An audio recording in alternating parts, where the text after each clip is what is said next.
श्री शिवाय नमस्तुभ्यम दोस्तों, स्वागत है आपका आपके अपनी चैनल शिव भक्ति मार्ग में। जैसा कि आप सभी जानते हैं, श्रावण का महीना महादेव को अत्यधिक प्रिय होता है और शिव महापुराण के अनुसार श्रावण के महीने में यदि कोई भी व्यक्ति महादेव की पूजा आराधना करता है तो उसे विशेष फलों की प्राप्ति भी होती है। महादेव अति शीघ्र प्रसन्न होने वाले भगवान शास्त्रानुसार बतलाए गए हैं और आप भी जानते हैं महादेव केवल एक लोटा जल चढ़ाने मात्र से ही प्रसन्न हो जाते हैं, समस्त कष्टों का नाश भी कर देते हैं। और इतना ही नहीं, महादेव की यदि कोई व्यक्ति थोड़ी सी भी भक्ति करता है, थोड़ा सा प्रयास करता है उन्हें प्रसन्न करने का, तो वह अपने भक्तों की समस्त मनोकामनाओं को पूर्ण करते हैं। और साथ ही साथ ऐसा भी कहा जाता है कि जिन लोगों के ऊपर महादेव की कृपा दृष्टि एक बार बन जाए तो उसके जीवन में समस्त कष्टों का नाश महादेव की कृपा से हो जाता है। कोई भी संकट मनुष्य के आसपास नहीं भटक सकता, क्योंकि महादेव को कालों के काल त्रिकालदर्शी भी कहा गया है।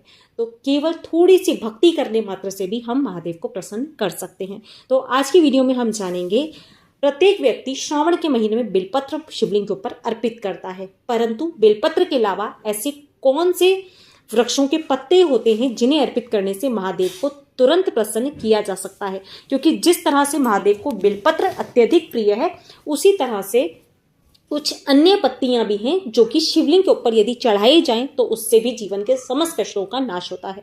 तो आज की वीडियो में हम जानेंगे उन वृक्षों की पत्तियों के बारे में कि कौन सी पत्तियां शिवलिंग के ऊपर अर्पित की जाती हैं श्रावण के महीने में। तो चलिए वीडियो को प्रारंभ करते हैं, परंतु वीडियो पर चलने से पहले यदि अभी तक आपने चैनल को सब्सक्राइब नहीं किया है तो शिव भक्ति मार्ग को सब्सक्राइब करके शिव भक्ति मार्ग परिवार का हिस्सा जरूर बन जाए। तो चलिए वीडियो प्रारंभ करते हैं। श्रावण के महीने में भगवान शिव को प्रसन्न करने के लिए हम सभी अथाह प्रयास करते हैं। शिव जी की पूजा के दौरान शिवलिंग पर हम सभी भक्त बेलपत्र जरूर अर्पित करते हैं। बेलपत्र शिव जी को इतना ज्यादा प्रिय है कि शिव महापुराण में भी हमें इसका वर्णन मिलता है और कहा जाता है बेलपत्र के अभाव में यदि महादेव का पूजन किया जाए तो वह पूजन पूर्ण नहीं माना जाता। तो इसलिए प्रत्येक भक्त शिवलिंग के ऊपर बेलपत्र जरूर अर्पित करता है।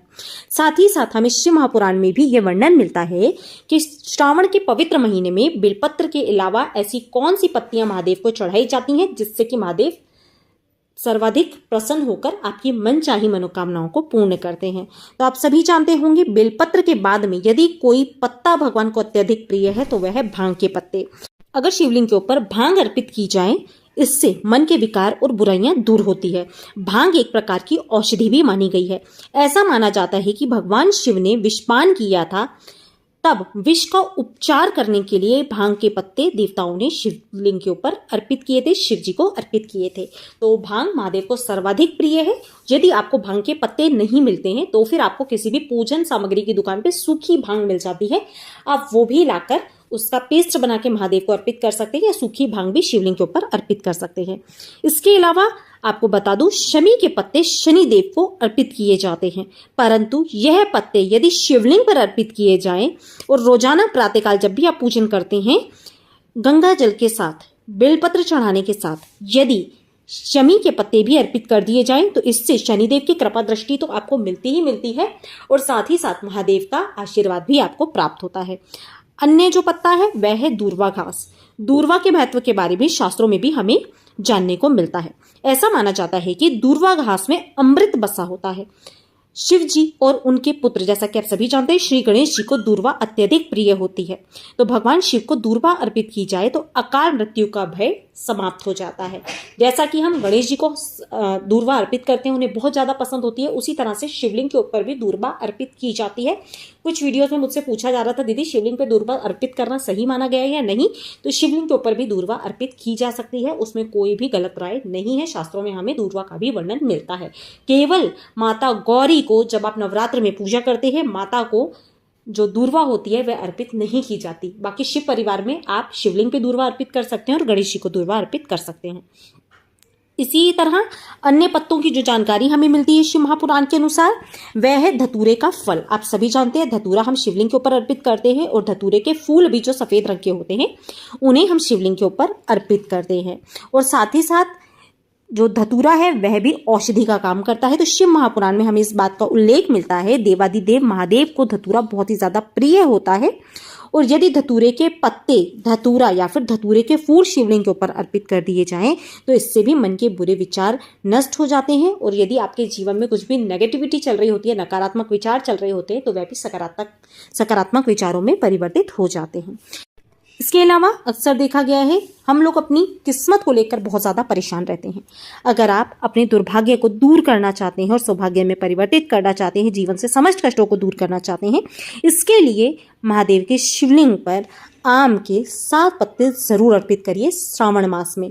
अब मन में प्रश्न आ रहा होगा, दीदी ये जो श्रावण मास में जब हम पत्ते अर्पित करेंगे तो दिन कौन सा होना चाहिए? आप श्रावण मास में किसी भी दिन इन पत्तों को शिवलिंग के ऊपर अर्पित कर सकते हो, या फिर विशेष दिन यदि आप चाहें तो सोमवार के दिन अर्पित करें, प्रदोष के दिन अर्पित करें, या मासिक शिवरात्रि के दिन आप अर्पित कर सकते हैं, या किसी भी दिन आप अर्पित कर सकते हैं। कोई ऐसा विशेष नियम नहीं होता है, परंतु श्रावण मास में इन पत्तों को शिवलिंग पे जरूर आपको अर्पित करना चाहिए। तो 7 की संख्या में आम के पत्ते आप शिवलिंग पे अर्पित करें। और आम के पत्ते जब अर्पित किए जाए तो उससे भक्तों का जो दुर्भाग्य होता है वह भी नष्ट होता है, और साथ ही साथ शिव जी की कृपा से धन लाभ की भी संभावनाएं बढ़ जाती हैं। इसके अलावा जो पत्ते हैं जो महादेव को बहुत ज़्यादा पसंद है, आप भोलेनाथ को आँख के फूल और उनके पत्ते दोनों चढ़ा सकते हैं। दोनों ही महादेव को अत्यधिक प्रिय होते हैं। और साथ ही साथ हमें शिव महापुराण में वर्णन मिलता है, जो भी भक्त शिवलिंग के ऊपर आँख के पत्ते और पुष्प अर्पित करता है उसके जीवन से महादेव समस्त कष्टों को हर लेते हैं और भक्त को दैहिक, देविक और भौतिक सभी प्रकार के कष्ट दूर हो जाते हैं और समस्त सुखों की प्राप्ति होती है। तो जब भी आप शिवलिंग की पूजा अर्चना करें तो फूल चढ़ाने के साथ साथ आँख के पत्ते भी अवश्य रूप से चढ़ाएं। इसके पश्चात जो महादेव को सबसे ज़्यादा प्रिय है पत्ता है वह है पीपल का। शास्त्रों में हमें इस बात का वर्णन मिलता है कि पीपल पे त्रिदेवों का वास माना गया है। पीपल के पत्तों में भगवान शिव जी का भी वास होता है।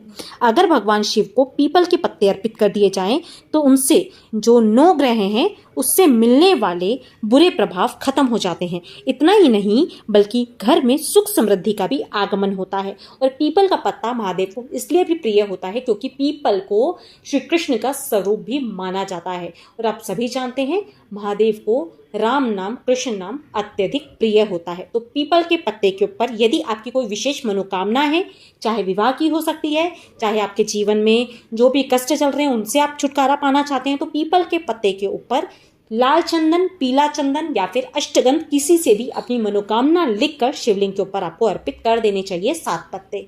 तो पीपल का पत्ता अवश्य रूप से शिवलिंग के ऊपर चढ़ाएं। तो यही कुछ पत्ते थे जो कि श्रावण मास में हमें शिवलिंग के ऊपर जरूर अर्पित करने चाहिए। आशा करती हूँ ये सभी पत्ते आप लोगों को उपलब्ध हो जाएंगे और आप लोग शिवलिंग पर जरूर अर्पित करेंगे।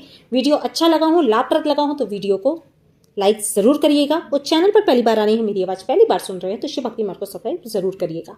मिलते हैं अपने नेक्स्ट वीडियो में, तब तक के लिए श्री शिवाय नमस्तुभ्यं, जय माता रानी दोस्तों।